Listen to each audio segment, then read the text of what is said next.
Hello, welcome to classroom. ക്ലാസ് റൂമിൻ്റെ ഈ അധ്യായത്തിലേക്ക് എല്ലാവർക്കും സ്വാഗതം.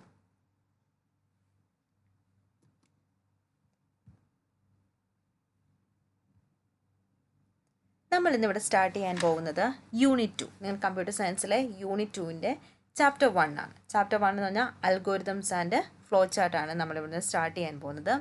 ഈ ലെസണിൽ നമ്മൾ പഠിക്കാൻ പോകുന്നത് അൽഗോരിതം ഫ്ലോ ചാർട്ടുകൾ എന്തിനാണ് ഉപയോഗിക്കുന്നത്, പിന്നെ കുറച്ച് അൽഗോരിതം ഫ്ലോ ചാർട്ട് റിലേറ്റഡ് ആയിട്ടുള്ള സം ക്വസ്റ്റ്യൻസ് ഉണ്ട്. പിന്നെ നമുക്ക് സീക്വൻഷ്യൽ, സെലക്റ്റീവ്, ഐട്രേറ്റീവ് സ്റ്റേറ്റ്മെൻറ്റുകൾ എന്താണ്, പിന്നീട് ഫൈനൈറ്റ് ആൻഡ് ഇൻഫൈനൈറ്റ് ലൂപ്പുകൾ എന്താണ്. ഇത്രയും കാര്യങ്ങളാണ് നമ്മൾ ഈ ചാപ്റ്ററിൽ പഠിക്കാൻ പോകുന്നത്. നമ്മളിപ്പോൾ ഇതിൻ്റെ ആദ്യത്തെ സെക്ഷൻ സ്റ്റാർട്ട് ചെയ്യുകയാണ്. നമുക്ക് ഇൻട്രൊഡക്ഷൻ നോക്കാം. ഇപ്പം നമുക്ക് ഡേ ടു ഡേ ലൈഫിൽ ഒരു കോംപ്ലെക്സ് പ്രോബ്ലം വരികയാണെന്ന് വിചാരിക്കുക. നമ്മൾ എന്താണ് അതിന് ചെയ്യുന്നത്? നമ്മൾ ആദ്യം ആ പ്രോബ്ലത്തിനെ ഡിഫൈൻ ചെയ്യും. അതെന്ത് പ്രോബ്ലം ആണെന്നുള്ളത് ഡിഫൈൻ ചെയ്യും. അതിനുശേഷം അത് സോൾവ് ചെയ്യാനുള്ള സൊല്യൂഷൻ നമ്മൾ കണ്ടുപിടിക്കും, അല്ലേ? ഇങ്ങനെ പറഞ്ഞ പോലെ തന്നെയാണ് ഏതൊരു കോംപ്ലെക്സ് ആയിട്ടുള്ള സോഫ്റ്റ്വെയറും നമ്മളതിനെ ചെറുതാക്കി അൽഗോരിതം യൂസ് ചെയ്തിട്ട് അതിൻ്റെ എന്താണ് ആ പ്രോബ്ലം എന്നുള്ളത് സ്റ്റെപ്പ് ബൈ സ്റ്റെപ്പായിട്ട് അനലൈസ് ചെയ്യും. അതുപോലെ തന്നെ നമുക്ക് യൂസ് ചെയ്യാൻ പറ്റുന്ന ഒരു സാധനമാണ് ഫ്ലോ ചാർട്ട്. ഈ ഫ്ലോ ചാർട്ട് എന്ന് പറഞ്ഞു കഴിഞ്ഞാൽ എന്തൊക്കെയാണ് ഓരോ സ്റ്റെപ്പിലും എന്താണ് ചെയ്തു പോകുന്നതെന്ന് പറയുന്നതാണ് ഫ്ലോ ചാർട്ട്. സോ നമ്മുടെ അൽഗോരിതം എന്ന് പറഞ്ഞാൽ step by step process of solving a problem. ഒരു പ്രോബ്ലം കാണും, അത് ഏതൊക്കെ രീതിയിൽ നമുക്ക് സോൾവ് ചെയ്യാമെന്നുള്ള സ്റ്റെപ്പ് ബൈ സ്റ്റെപ്പ് പ്രോസസ്സിനെയാണ് അൽഗോരിതം എന്ന് പറയുന്നത്. ഫ്ലോ ചാർട്ട് എന്ന് പറഞ്ഞു കഴിഞ്ഞാൽ ഈ നമ്മൾ എഴുതിയിരിക്കുന്ന അൽഗോരിതത്തിൻ്റെ ഒരു ഡയഗ്രമാറ്റിക് റെപ്രസെൻറ്റേഷൻ, അതായത് നമ്മൾ കുറേ ബോക്സസ് യൂസ് ചെയ്തിട്ട് നമ്മൾ ഈ അൽഗോരിതത്തിനെ ഒരു പടമായിട്ട് റെപ്രസെൻറ്റ് ചെയ്യുന്നതിനെയാണ് ഫ്ലോ ചാർട്ട് എന്ന് പറയുന്നത്. ഇനി നമുക്ക് അൽഗോരിതം എന്താണെന്നുള്ളത് ഡീറ്റെയിൽഡ് ആയിട്ട് നോക്കാം. അപ്പോൾ നമുക്ക് ഈ അൽഗോരിതത്തിനകത്ത് എന്ത് ഫംഗ്ഷനാണ് നമ്മൾ കാൽക്കുലേറ്റ് ചെയ്യേണ്ടതെന്ന് പറഞ്ഞാൽ ഒരു വെൽ ഡിഫൈൻഡ് ഇൻസ്ട്രക്ഷൻ കാണും. എക്സാമ്പിളായിട്ട് നമുക്ക് 2 നമ്പേഴ്സിൻ്റെ സം കാണാനായിട്ട് നമ്മൾ എങ്ങനെയാണ് 2 നമ്പേഴ്സിൻ്റെ സം കാണേണ്ടത്? അതിനുവേണ്ടി ആദ്യം നമുക്ക് 2 നമ്പേഴ്സ് വേണം, അല്ലേ? 2 നമ്പേഴ്സ് വേണം, ആദ്യത്തെ നമ്പറും രണ്ടാമത്തെ നമ്പറും. അത് കഴിഞ്ഞിട്ട് നമുക്ക് sum is equal to first number plus second number. അപ്പോൾ നമുക്കത് കറക്റ്റായിട്ട് എന്ത് ഫംഗ്ഷനാണ് നമ്മളവിടെ ചെയ്യേണ്ടതെന്ന് നമ്മൾ വെൽ ഡിഫൈൻഡ് ആയിട്ട് പറയുന്നുണ്ട്.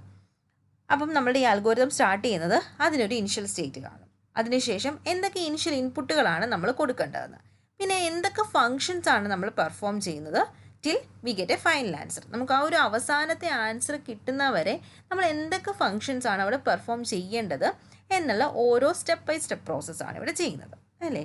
അതായത് step by step procedure to solve a problem. നമ്മൾ നേരത്തെ ഒരു പ്രോബ്ലം ഡിഫൈൻ ചെയ്തായിരുന്നു, സം ഓഫ് 2 നമ്പർ. അപ്പോൾ അതിൻ്റെ സ്റ്റെപ്പ് ബൈ സ്റ്റെപ്പായിട്ട് എന്തെല്ലാം ചെയ്യണം എന്ന് തരുന്നതാണ് നമ്മുടെ അൽഗോരിതം. ഇനി നമ്മൾ ഈ അൽഗോരിതം എപ്പോഴും സിമ്പിൾ ഇംഗ്ലീഷ് ലാംഗ്വേജിലാണ് എഴുതുന്നത്. ഇന്ന വാക്ക് ഉപയോഗിക്കണം ആയിരിക്കരുത്, അങ്ങനെയുള്ള നിബന്ധനകളൊന്നുമില്ല. നമ്മൾ സാധാരണ രീതിയിൽ ഒരു സെൻറ്റൻസ് എഴുതുന്നത് പോലെ തന്നെ നമുക്ക് അൽഗോരിതം എഴുതിപ്പോകാം. അടുത്തതായിട്ട് നിങ്ങൾ ടെക്സ്റ്റ് ബുക്കിലുള്ള ഒരു എക്സാമ്പിൾ നമുക്ക് എടുക്കാം. Write an algorithm to make a noodles. നമുക്ക് എങ്ങനെയാണ് ഒരു നൂഡിൽസ് ഉണ്ടാക്കാൻ പറ്റുന്നത്? അപ്പോൾ ആദ്യത്തെ സ്റ്റെപ്പായിട്ട് നമ്മൾ സ്റ്റാർട്ട് സ്റ്റെപ്പാണ് വരുന്നത്. എപ്പോഴും നമ്മളൊരു അൽഗോരിതം എഴുതുമ്പോൾ ആദ്യത്തെ സ്റ്റെപ്പും അവസാനത്തെ സ്റ്റെപ്പും സ്റ്റാർട്ടും സ്റ്റോപ്പും ആയിരിക്കും. രണ്ടാമത്തെ സ്റ്റെപ്പിൽ നമ്മൾ ഒരു പാൻ എടുക്കുക, പാനിനകത്ത് വെള്ളം എടുക്കുക, take a pan with water. മൂന്നാമത്തെ സ്റ്റെപ്പിൽ put pan on the burner and switch on gas. നമ്മൾ ബർണറിലോട്ട് പാൻ എടുത്ത് വെക്കുക, ഗ്യാസ് ഓൺ ആക്കുക. നാലാമത്തെ step put noodles and masala. നൂഡിൽസും മസാലയും അതിലേക്ക് ആഡ് ചെയ്യുക. അഞ്ചാമത്തെ സ്റ്റെപ്പിൽ 2 മിനിറ്റ് അത് ബോയിൽ ചെയ്യാനുള്ള സമയം കൊടുക്കുക, നൂഡിൽസ് എടുക്കുക, പ്ലേറ്റിലേക്ക് ഇടുക, സെർവ് ചെയ്യുക. ഇതാണ് സിമ്പിളായിട്ട് എങ്ങനെയാണ് നൂഡിൽസ് ഉണ്ടാക്കുന്നതെന്നുള്ള സ്റ്റെപ്പ് ബൈ സ്റ്റെപ്പായിട്ടുള്ള ഒരു അൽഗോരിതം. ഇനി നമുക്ക് കുറച്ചുകൂടെ കാര്യമായിട്ട് അൽഗോരിതത്തിലേക്ക് കിടക്കാം. ഇവിടെ find the sum of 2 numbers. ആദ്യത്തെ സ്റ്റെപ്പായത് സ്റ്റാർട്ടാണ്.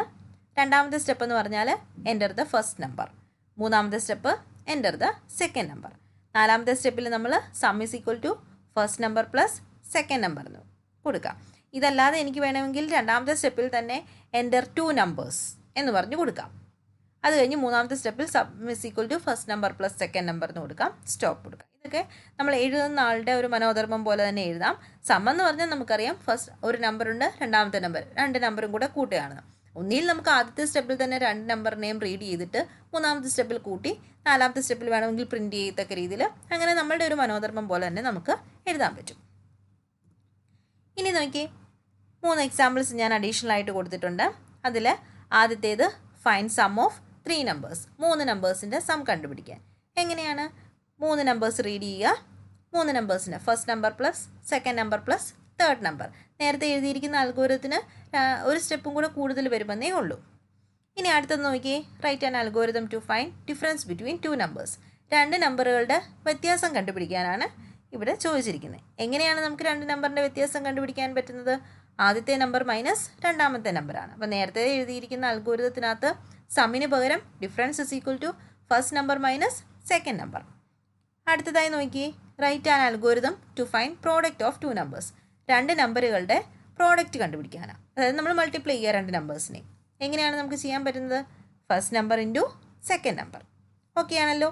നിങ്ങൾക്ക് ഈ ക്വസ്റ്റ്യൻസ് ഒക്കെ ട്രൈ ചെയ്ത് നോക്കാം. അടുത്തതായി ടൈപ്സ് ഓഫ് സ്റ്റേറ്റ്മെൻറ്റ്. എത്ര ടൈപ്പ് സ്റ്റേറ്റ്മെൻറ്റുകളാണ് നമുക്കൊരു പ്രോഗ്രാമിങ്ങിൽ ഉള്ളതെന്ന്. നമുക്ക് 3 ടൈപ്പ് സ്റ്റേറ്റ്മെൻറ്റുകളാണുള്ളത്. Sequence statement, selective statement, iteration or looping statement. ഇനി ഓരോ സ്റ്റേറ്റ്മെൻറ്റുകളും എന്തൊക്കെയാണെന്ന് നോക്കാം. സീക്വൻസ് സ്റ്റേറ്റ്മെൻറ്റ് എന്ന് പറഞ്ഞാൽ വൺ ആഫ്റ്റർ അനദർ. ഒരെണ്ണം എക്സിക്യൂട്ട് ചെയ്തതിന് ശേഷം അടുത്തത്. അതായത് ഒരു സ്റ്റേറ്റ്മെൻറ്റിന് ശേഷം അടുത്ത സ്റ്റേറ്റ്മെൻറ്റ്, അതിന് ശേഷം അടുത്ത സ്റ്റേറ്റ്മെൻറ്റ്, അങ്ങനെ ഓരോന്നും ഒന്നിന് പുറകെ ഒന്നായി പോകുന്നതിനെയാണ് നമ്മൾ സീക്വൻസ് സ്റ്റേറ്റ്മെൻറ്റ് എന്ന് വിളിക്കുന്നത്. അടുത്തതായിട്ട് സെലക്റ്റീവ് സ്റ്റേറ്റ്മെൻറ്റ്. സെലക്റ്റീവ് സ്റ്റേറ്റ്മെൻറ്റ് എന്ന് പറഞ്ഞാൽ some portion is being executed based on condition. ഇത് നോക്കി ഞാൻ 2 കാര്യങ്ങൾ ഹൈലൈറ്റ് ചെയ്തിട്ടുണ്ട്. സം പോർഷനും ഒരു കണ്ടീഷനും. അതായത് നമുക്കിവിടെ ഒരു കണ്ടീഷൻ കാണും. ആ കണ്ടീഷൻ അനുസരിച്ച് ഇപ്പോൾ ഏതൊരു കണ്ടീഷൻ ആയാലും കണ്ടീഷന് 2 വാല്യൂ ഉള്ളത്. ഒന്നുകിൽ അത് ശരിയാവാം, തെറ്റാവാം. ശരിയാണെങ്കിൽ ഒരു പോർഷൻ എക്സിക്യൂട്ട് ചെയ്യും, തെറ്റാണെങ്കിൽ മറ്റൊരു പോർഷൻ എക്സിക്യൂട്ട് ചെയ്യും. അതാണ് selective statement. Some portion is being executed based on condition. നമ്മളൊരു കണ്ടീഷൻ നോക്കും, ആ കണ്ടീഷൻ ശരിയാണെങ്കിൽ നമ്മൾ ഒരു പോർഷൻ എക്സിക്യൂട്ട് ചെയ്യും, അത് തെറ്റാണെങ്കിൽ മറ്റൊരു പോർഷൻ എക്സിക്യൂട്ട് ചെയ്യും. അതാണ് സെലക്റ്റീവ് സ്റ്റേറ്റ്മെൻറ്റ്. അടുത്തതായിട്ട് ഐട്രേഷൻ ഓർ ലൂപ്പിംഗ് സ്റ്റേറ്റ്മെൻറ്റ്, അല്ലെങ്കിൽ ഇതിനെ കൺട്രോൾ സ്റ്റേറ്റ്മെൻറ്റ് എന്നും പറയാം. ഇവിടെ നോക്കിയേ. Certain steps executes again and again depending upon certain condition. ഇവിടെ ഞാൻ 2 കാര്യങ്ങളാണ് ഹൈലൈറ്റ് ചെയ്തിരിക്കുന്നത്. എഗെയിൻ ആൻഡ് എഗെയിനും കണ്ടീഷനും. അപ്പോൾ ഇവിടെ ഒരു കണ്ടീഷനുണ്ട്. ആ കണ്ടീഷൻ്റെ വാല്യൂ ഏസ് ആവാം, നോ ആവാം. ആ കണ്ടീഷൻ്റെ വാല്യൂ ഏസ് ആണെങ്കിൽ ഒരു പർട്ടിക്കുലർ സ്റ്റെപ്പിനെ വീണ്ടും വീണ്ടും, അതായത് എഗെയിൻ ആൻഡ് എഗെയിൻ അത് റിപ്പീറ്റ് ചെയ്തുകൊണ്ടിരിക്കും. അല്ലെങ്കിൽ മറ്റൊരു പോർഷൻ എക്സിക്യൂട്ട് ചെയ്യും. അതാണ് ഐട്രേറ്റിംഗ് ഓർ ലൂപ്പിംഗ്. ലൂപ്പിംഗ് എന്ന് പറഞ്ഞാൽ ഒരിടത്തിനകത്ത് തന്നെ ഇന്ന് കറങ്ങുക എന്നാണ് അർത്ഥം. അതായത് എഗെയിൻ ആൻഡ് എഗെയിൻ അത് തന്നെ എക്സിക്യൂട്ട് ചെയ്തുകൊണ്ടിരിക്കുന്നു. മനസ്സിലായല്ലോ 3 ടൈപ്പ് ഓഫ് സ്റ്റേറ്റ്മെൻറ്റ്. ഒന്ന് സീക്വൻസ് സ്റ്റേറ്റ്മെൻ്റ് ആണ്, അത് വൺ ആഫ്റ്റർ അനദർ ആണ് ചെയ്യുന്നത്. സെലക്റ്റീവ് ആകുമ്പോൾ ഡിപ്പെൻഡിങ് അപ്പോൺ ദ കണ്ടീഷൻ ആയിരിക്കും, ഒരു പോർഷൻ എക്സിക്യൂട്ട് ചെയ്യും, അല്ലാന്നുണ്ടെങ്കിൽ മറ്റൊരു പോർഷൻ. ഐട്രേറ്റീവ് ആകുമ്പം കണ്ടീഷൻ അനുസരിച്ച് ഒരു particular statement again and again repeat ചെയ്തുകൊണ്ട് തന്നെ ഇരിക്കും. ഇത് നമ്മുടെ ആദ്യമായിട്ട് നമ്മുടെ സീക്വൻസ് സ്റ്റേറ്റ്മെൻറ്റ്, അതിൻ്റെ ഒരു ഡയഗ്രമാണ് കൊടുത്തിരിക്കുന്നത്. നമ്മുടെ അൽഗോരിതം ബിഗിൻ ചെയ്യുന്നു, അതിനുശേഷം ആദ്യത്തെ സീക്വൻസ്, രണ്ടാമത്തെ സീക്വൻസ്, മൂന്നാമത്തെ സീക്വൻസ്, അങ്ങനെ ടിൽ ദ എൻഡ്. ഇതാണ് ഫ്ലോ ഓഫ് സ്റ്റേറ്റ്മെൻറ്റ്. അതായത് ആദ്യത്തെ സ്റ്റേറ്റ്മെൻറ്റ്, രണ്ടാമത്തെ സ്റ്റേറ്റ്മെൻറ്റ്, മൂന്നാമത്തെ സ്റ്റേറ്റ്മെൻറ്റ്, അതായത് ടോപ്പ് ടു ഡൗൺ ആണ് ഈ ഒരു സീക്വൻസ് സ്റ്റേറ്റ്മെൻറ്റ് മൂവ് ചെയ്യുന്നത്. നമുക്ക് കുറച്ച് എക്സാമ്പിൾസ് നോക്കാം. First example, algorithm to print good morning. നമുക്കൊരു ഗുഡ് മോർണിംഗ് പ്രിൻറ്റ് ചെയ്യാമെന്ന് എങ്ങനെയാണെന്ന് നോക്കാം. ആദ്യമായിട്ട് സ്റ്റെപ്പ് 1 സ്റ്റാർട്ട്. എപ്പോഴും നമ്മുടെ ആദ്യത്തെ സ്റ്റെപ്പും അവസാനത്തെ സ്റ്റെപ്പും കോമൺ ആയിരിക്കും, സ്റ്റാർട്ടും സ്റ്റോപ്പും ആയിരിക്കും. രണ്ടാമത്തെ സ്റ്റെപ്പിൽ നമ്മൾ ജസ്റ്റ് പ്രിൻറ്റ് ഗുഡ് മോർണിംഗ് എന്ന് കൊടുക്കുന്നു. ഓക്കെ. മൂന്നാമത്തെ സ്റ്റെപ്പിൽ സ്റ്റോപ്പ് ചെയ്യുന്നു. ഈ എക്സാമ്പിൾസ് നിങ്ങളും ട്രൈ ചെയ്ത് നോക്കിയേ. ആദ്യത്തേത് ഹലോ വേൾഡ് എന്ന് പ്രിൻറ്റ് ചെയ്യുക. എന്ത് ചെയ്യണം? ഇവിടെ ഗുഡ് മോർണിംഗിന് പകരം ഹലോ വേൾഡ് എന്ന് പ്രിൻറ്റ് ചെയ്ത് കൊടുത്താൽ മതി. അടുത്തതായിട്ട് നിങ്ങളുടെ ഡേറ്റ് ഓഫ് ബർത്ത് എൻ്റർ ചെയ്യാനുള്ള ഒരു അൽഗോരിതമാണ്. ഇവിടെ നിങ്ങളുടെ ഡേറ്റ് ഓഫ് ബർത്ത് എന്താണെന്ന് വെച്ചാൽ ഡബിൾ കോട്ട്സിനകത്ത് കൊടുക്കുക. ഓക്കെ ആണല്ലോ. അടുത്തത് നമുക്ക് മറ്റൊരു എക്സാമ്പിൾ നോക്കാം. Algorithm to find area of rectangle. എങ്ങനെയാണ് നമ്മളൊരു റെക്റ്റാങ്കിളിൻ്റെ ഏരിയ കണ്ടുപിടിക്കുന്നത്? ഏരിയയ്ക്ക് വേണ്ടത് 2 മെഷർമെൻറ്റുകൾ, ലെങ്തും ബ്രെഡ്ത്തുമാണ്. ഓക്കെ ആണല്ലോ. ലെങ്തിനെയും ബ്രെഡ്ത്തിനെയും മൾട്ടിപ്ലൈ ചെയ്യുമ്പോൾ നമുക്ക് ഏരിയ കിട്ടും. അപ്പോൾ നമുക്ക് എന്താണ്? ആദ്യത്തെ സ്റ്റെപ്പ് സ്റ്റാർട്ട്. രണ്ടാമത്തെ സ്റ്റെപ്പിൽ ടേക്ക് ലെങ്ത് ആൻഡ് ബ്രെഡ്ത്ത്. ലെങ്തും ബ്രെഡ്ത്തും എടുക്കുക, അതിനെ എൽ ആൻഡ് ബി എന്ന് പറഞ്ഞ 2 അക്ഷരങ്ങളിൽ സേവ് ചെയ്ത് വെക്കുക, അല്ലെങ്കിൽ സ്റ്റോർ ചെയ്ത് വെക്കുക. നിങ്ങൾക്ക് എൽ ആൻഡ് ബി വേണ്ട, എ ആൻഡ് ബി എടുക്കാം, എക്സ് ആൻഡ് വൈ എടുക്കാം, എന്ത് വേണമെങ്കിലും എടുക്കാം. അടുത്ത മൂന്നാമത്തെ സ്റ്റെപ്പിൽ മൾട്ടിപ്ലൈ എൽ ആൻഡ് ബി. എല്ലിനെയും ബിനെയും മൾട്ടിപ്ലൈ ചെയ്യുക, എന്നിട്ടത് ഏരിയ എന്ന് പറഞ്ഞതിനകത്ത് സ്റ്റോർ ചെയ്ത് വെക്കുക. അതിനുശേഷം ഏരിയ പ്രിൻറ്റ് ചെയ്യുക. അവസാനത്തെ സ്റ്റെപ്പായ സ്റ്റോപ്പ് ചെയ്യാമല്ലോ. സിമ്പിളാണ്. ഏരിയ എന്ന് പറഞ്ഞാൽ ലെങ്ത് ഇൻറ്റു ബ്രെഡ്ത്ത് ആണ്. ലെങ്തിനെയും ബ്രെഡ്ത്തിനെയും എടുക്കുക, അതിനെ എൽ ആൻഡ് ബിയിൽ സ്റ്റോർ ചെയ്യുക, എല്ലും ബിയും മൾട്ടിപ്ലൈ ചെയ്യുക, അതിനെ ഏരിയയിലേക്ക് സ്റ്റോർ ചെയ്തിട്ട് ഏരിയ പ്രിൻറ്റ് ചെയ്യിക്കുക. ഇത്രയേ ഉള്ളൂ കാര്യങ്ങൾ. സം മോർ എക്സാമ്പിൾസ് നോക്കിക്കേ. ആദ്യത്തേത് write an algorithm to find area of a square. നിങ്ങൾക്കറിയാമല്ലോ എങ്ങനെയാണ് ഈ ഒരു സ്ക്വയറിൻ്റെ ഏരിയ കണ്ടുപിടിക്കുന്നതെന്ന്. എന്താണ് അതിൻ്റെ ഇക്വേഷൻ? സൈഡ് ഇൻറ്റു സൈഡ് ആണ്. അപ്പോൾ നിങ്ങളൊരു സൈഡ് വാങ്ങിക്കുക, അതിനുശേഷം അതിന് സൈഡ് എന്ന് പറഞ്ഞ വേരിയബിൾ സ്റ്റോർ ചെയ്യുക, എന്നിട്ട് area is equal to side into side ചെയ്യുക, എന്നിട്ട് ഏരിയ പ്രിൻറ്റ് ചെയ്യുക. അടുത്തത് പെരിമീറ്റർ ഓഫ് എ റെക്റ്റാങ്കിൾ. എങ്ങനെയാണ് പെരിമീറ്റർ ഓഫ് എ റെക്റ്റാങ്കിൾ കണ്ടുപിടിക്കുന്നത്? 2 ഇൻറ്റു എൽ പ്ലസ് ബി. നേരത്തെ തന്നിരിക്കുന്ന എക്സാമ്പിളിനകത്ത് ലെങ്തും ബ്രെഡ്ത്തും നിങ്ങൾ വാങ്ങിച്ചിട്ടുണ്ട്. ഇനി അടുത്തതായി ചെയ്യേണ്ടത് പെരിമീറ്റർ കണ്ടുപിടിച്ചാൽ മതി. അടുത്തത് എന്താണ്? Perimeter of a square. എങ്ങനെയാണ് പെരിമീറ്റർ ഓഫ് എ സ്ക്വയർ കണ്ടുപിടിക്കുന്നത്? 4 ഇൻറ്റു സൈഡാണ്. അപ്പോൾ നിങ്ങൾ സൈഡ് വാങ്ങിക്കുക, സൈഡിനെ എടുത്തതിന് ശേഷം 4 ഇൻറ്റു സൈഡ് ചെയ്യുക, പ്രിൻറ്റ് ചെയ്യുക. അടുത്ത example find the area of a സർക്കിളാണ്. സർക്കിളിൻ്റെ ഏരിയയ്ക്ക് നിങ്ങൾക്ക് വേണ്ട ഒരു മെഷർമെൻറ്റ് റേഡിയസ് ആണ്. അപ്പോൾ ഞങ്ങൾ രണ്ടാമത്തെ സ്റ്റെപ്പിനകത്ത് റേഡിയസ് ചെയ്യുക, അത് 6 എന്ന് പറഞ്ഞ് സ്റ്റോർ ചെയ്യുക.